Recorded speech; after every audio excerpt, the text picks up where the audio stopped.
Hi friends, ഇന്ന് നമ്മൾ കേൾക്കാൻ പോകുന്നത് നീ വരുവോളം 21 ഭാഗം. രചന ആമിക, അവതരണം ബിൻസു ഷിജി.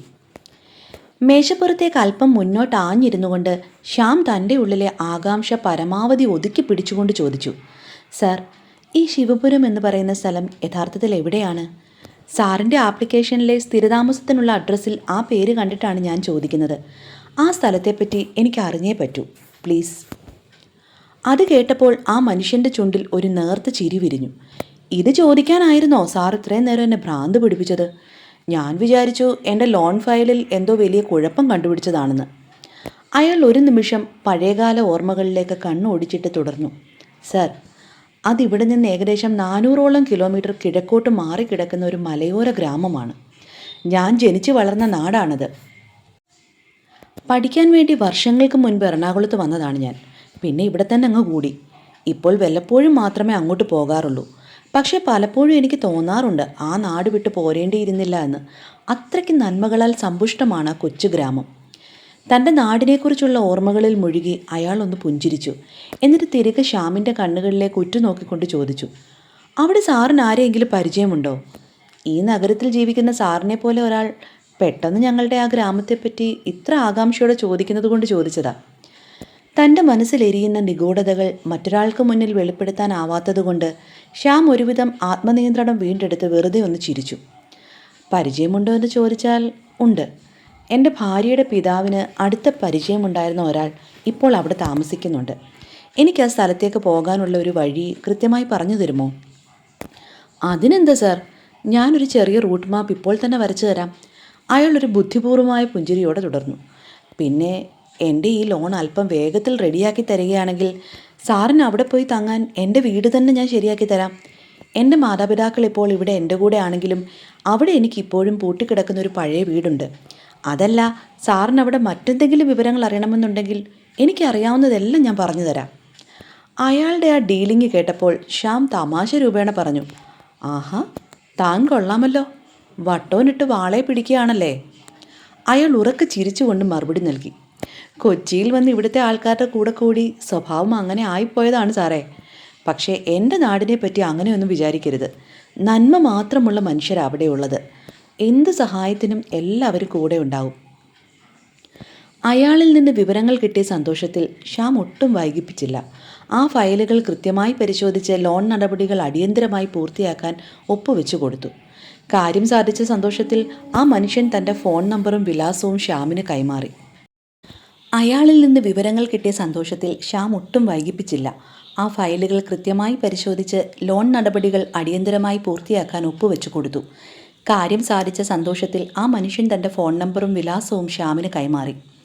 എന്ത് സഹായം വേണമെങ്കിലും എപ്പോൾ വേണമെങ്കിലും ഈ നമ്പറിൽ വിളിക്കാം സാർ എന്ന് ഉറപ്പ് നൽകി അയാൾ ക്യാബിനിൽ നിന്നും ഇറങ്ങി. മാത്തച്ഛൻ എന്നായിരുന്നു അയാളുടെ പേര്. മാത്തച്ഛൻ പോയി കഴിഞ്ഞതും ശ്യാമിന് സന്തോഷം കൊണ്ട് സീറ്റിൽ നിന്ന് തുള്ളിച്ചാടാൻ തോന്നി. ഇത്രയും നാൾ ഒരു നിഗൂഢമായ മൂടുപടത്തിനുള്ളിൽ താൻ തിരഞ്ഞുകൊണ്ടിരുന്ന ആ ഗ്രാമത്തെക്കുറിച്ച് ആദ്യമായി ഒരു വ്യക്തമായ വഴി തെളിഞ്ഞിരിക്കുന്നു. ശിവപുരത്തേക്കുള്ള യാത്ര ഇനി എളുപ്പമാകുമെന്ന് അവൻ സ്വയം സമാധാനിച്ചു. എന്നാൽ ആ ഗ്രാമത്തിൻ്റെ നന്മകൾക്കപ്പുറം ഒളിഞ്ഞിരിക്കുന്ന കൈപ്പേറിയ ചില സത്യങ്ങളാണ് തങ്ങളെ കാത്തിരിക്കുന്നതെന്ന് അവൻ അപ്പോഴും അറിഞ്ഞിരുന്നില്ല. ഇനി അങ്ങോട്ട് ഒട്ടും സമയം പാഴാക്കാനില്ലെന്ന് മനസ്സിൽ ഉറപ്പിച്ചുകൊണ്ട് അവൻ പെട്ടെന്ന് തന്നെ ഫോൺ എടുത്ത് നവീനെ വിളിച്ചു. ഫോൺ എടുത്തതേ ശ്യാം ആവേശത്തോടെ പറഞ്ഞു, എടാ, നാളെ മുതൽ ഒരാഴ്ചത്തേക്ക് ലീവ് എടുക്കാൻ പറ്റുമോ? നമുക്കൊരു യാത്രയുണ്ട്. ഞാൻ കണ്ടുപിടിച്ചടാ ശിവപുരം എവിടെയാണെന്ന്. ശിവപുരവും ആ സന്യാസിയും തമ്മിൽ എന്തോ വലിയൊരു രഹസ്യം ഒളിഞ്ഞിരിപ്പുണ്ടെന്ന് നേരത്തെ തന്നെ മനസ്സിലാക്കിയിരുന്ന നവീൻ ഒട്ടും മടിച്ചില്ല. അവൻ ആവേശത്തോടെ മറുപടി നൽകി, ശിവപുരമോ? എങ്കിൽ ഞാൻ ഡബിൾ ഓക്കെ. നീ വണ്ടി റെഡിയാക്കിക്കോ.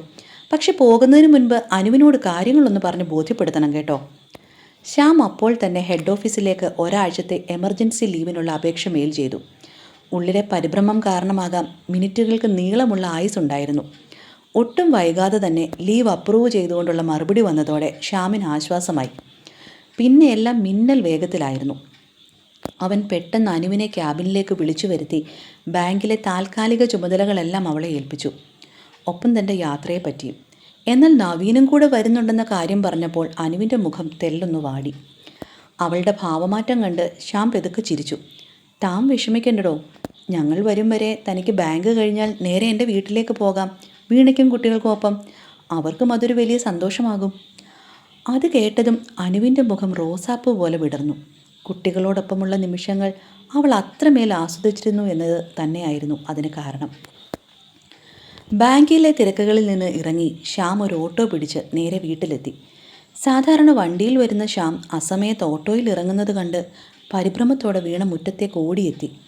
എന്തു പറ്റിയടാ? എന്തിനാ ഇപ്പോൾ ഓട്ടോയിൽ വന്നത്? ഏയ്, പേടിക്കാൻ ഒന്നുമില്ലടോ. ഞാൻ ഒരാഴ്ചത്തെ ലീവ് എടുത്തിട്ടുണ്ട്. നാളെ മുതൽ സ്വാമിജി പറഞ്ഞ കാര്യങ്ങൾക്കായുള്ള യാത്ര തുടങ്ങുകയാണ്. നവീനും എനിക്കൊപ്പം വരുന്നുണ്ട്. ശ്യാം അവളുടെ തോളിൽ തട്ടി കാര്യങ്ങൾ വിശദീകരിച്ചു. തൻ്റെ പ്രിയപ്പെട്ടവൻ ദിവസങ്ങളോളം മാറി നിൽക്കുന്നതോർത്ത് വീണയുടെ ഉള്ളിൽ വല്ലാത്തൊരു സങ്കടം ഇരച്ചു കയറിയെങ്കിലും മകൻ്റെ നഷ്ടപ്പെട്ട ശബ്ദം തിരിച്ചു പിടിക്കാനുള്ള യാത്രയാണല്ലോ എന്നോർത്ത് അവൾ ആ കണ്ണീരുള്ളിലൊതുക്കി. നവീൻ കൂടെയുണ്ടെന്നത് അവൾക്ക് വലിയൊരു ആശ്വാസമായിരുന്നു. പക്ഷെ പിറ്റേന്ന് പുലർച്ചെ ശ്യാം യാത്രയ്ക്കായി റെഡിയായി കാറിലേക്ക് കയറാൻ തുടങ്ങിയപ്പോൾ വീണയുടെയും കുഞ്ഞുങ്ങളുടെയും നിയന്ത്രണം കൈവിട്ടു പോയിരുന്നു. അവർ കരച്ചിലിൻ്റെ വക്കിലെത്തി നിൽക്കുന്നത് കണ്ട് മറിയാമ്മ ചേട്ടത്തി അരികിലേക്ക് നടന്നു വന്നു. അവനൊരു നല്ല കാര്യത്തിന് ഇറങ്ങുമ്പോൾ ഇങ്ങനെ മുഖം കറുപ്പിച്ച് നിൽക്കാമോ മോളെ? സന്തോഷത്തോടെ വേണം അവനെ യാത്രയാക്കാൻ. ദൈവം കൂടെ ഉണ്ടാകും. അത് പറയുമ്പോൾ ആ അമ്മയുടെ കണ്ണുകളും ഈറനണിയുന്നുണ്ടായിരുന്നു. എല്ലാവരോടുമായി യാത്ര പറഞ്ഞ് ശ്യാമും നവീനും വണ്ടിയിൽ കയറി മംഗലത്ത് തറവാടിൻ്റെ പടിയിറങ്ങി അവരുടെ വെള്ളി നിറമുള്ള ഇന്നോവ മെയിൻ റോഡിലേക്ക് നീങ്ങി. നഗരത്തിൻ്റെ തിരക്കുകൾ പിന്നിട്ട് കാർ ഹൈവേയിലേക്ക് കടന്നപ്പോൾ നവീൻ ശ്യാമിനെ ഒന്ന് നോക്കി. അവൻ്റെ മുഖത്ത് എന്തോ വലിയൊരു അസ്വസ്ഥത പുകയുന്നുണ്ടായിരുന്നു. ശ്യാമേട്ടാ, വണ്ടി ഞാൻ ഓടിക്കാം. നിനക്കെന്തോ മനസ്സ് ശരിയല്ലെന്ന് എനിക്കൊരു തോന്നൽ. നീ ഒന്ന് റിലാക്സ് ചെയ്യ്. ശ്യാം എതിർപ്പൊന്നും കൂടാതെ വണ്ടി വശത്തേക്ക് ഒതുക്കി സീറ്റ് മാറിക്കൊടുത്തു. പിന്നീട് അങ്ങോട്ട് നവീനായിരുന്നു വണ്ടി ഓടിച്ചത്. മലനിരകൾക്കിടയിലൂടെ മണിക്കൂറുകളോളം അവർ മുന്നോട്ട് പോയിക്കൊണ്ടിരുന്നു. ഇരുവശങ്ങളിലും കാട് മൂടിയ ആ വിജനമായ പാതയിലൂടെ വണ്ടി പായുമ്പോൾ പെട്ടെന്നാണ് ദൂരെയുള്ള ആ കാഴ്ച നവീൻ്റെ ശ്രദ്ധയിൽപ്പെട്ടത്. അവൻ പെട്ടെന്ന് തന്നെ ബ്രേക്ക് ചവിട്ടി വണ്ടി വശത്തേക്ക് ഒതുക്കി നിർത്തി. എടാ ശ്യാമേ, നമ്മൾ പെട്ടു എന്ന് തോന്നുന്നു. ദേ നോക്കിക്കേ. നവീൻ വിരൽ ചൂണ്ടിയ ഇടത്തേക്ക് ശ്യാം നോക്കി. ദൂരെ മലയുടെ ഒരു വലിയ ഭാഗം ഇടിഞ്ഞ് റോഡിലേക്ക് പതിച്ചു കിടക്കുകയാണ്. കൂറ്റൻ പാറക്കൂട്ടങ്ങളും മണ്ണും വൻമരങ്ങളും ചേർന്ന് ആ പാത പൂർണ്ണമായി മൂടിയിരിക്കുന്നു. അടുത്ത കാലത്തൊന്നും ഇത് വെട്ടിമാറ്റി വണ്ടി കടത്തിവിടുമെന്ന് തോന്നുന്നില്ലല്ലോ. ഇനിയിപ്പോൾ നമ്മൾ എന്താ ചെയ്യുക? നവീൻ്റെ സ്വരത്തിൽ ആശങ്ക നിറഞ്ഞു നിന്നു. വഴിവിളക്കുകൾ പോലുമില്ലാത്ത ആ ചുരത്തിൽ വന്യമായ ഒരു നിശബ്ദത പടർന്നു. നവീൻ ചുറ്റും നോക്കിയിട്ട് വീണ്ടും പറഞ്ഞു, ഇനിയിപ്പോൾ എന്താ ചെയ്യുക? ദാ കാണുന്ന ഒരു ചെറിയ പെട്ടിക്കടയല്ലാതെ വേറെ ഒരൊറ്റ മനുഷ്യക്കുഞ്ഞു പോലും ഇല്ലിവിടെ. അപ്പോഴേക്കും വല്ലാതെ ഇരുട്ട് മൂടിയിരുന്നു. എന്തായാലും ആ കടക്കാരനോട് സഹായം ചോദിക്കാമെന്ന് കരുതി അവർ വണ്ടിയിൽ നിന്നിറങ്ങി അങ്ങോട്ടേക്ക് നടന്നു. ഒരു മണ്ണെണ്ണ വിളക്കിൻ്റെ നേർത്ത വെളിച്ചത്തിൽ ആ ചെറിയ കടയിലിരുന്ന മനുഷ്യൻ അവരെ കണ്ടതും ഹൃദ്യമായി പുഞ്ചിരിച്ചു.